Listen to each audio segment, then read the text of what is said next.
So the problem we have with science, from a policy point of view, is the rewards of science, this iPhone, is really based from science 20 years ago. Wi-Fi, 1995, the LED, 1994, the touchscreen, 1971. Well, what politician is going to invest in something which is going to get the Prime Minister after the Prime Minister after the Prime Minister after the Prime Minister that's serving now elected? Only one who truly believes in the future of the nation.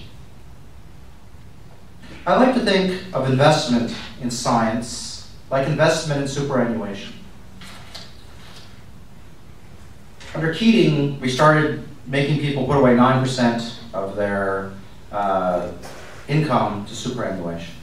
Let's ask ourselves, what fraction of Australians would be putting away 9% of their income each year if it wasn't compulsory? Few of us would. Most of us would.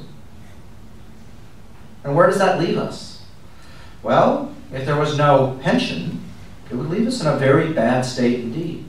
Yeah, that's exactly what people used to do, before the pension, is people had very tough lives. It was not easy to grow old because people are incapable of investing now for something that pays off 20 years.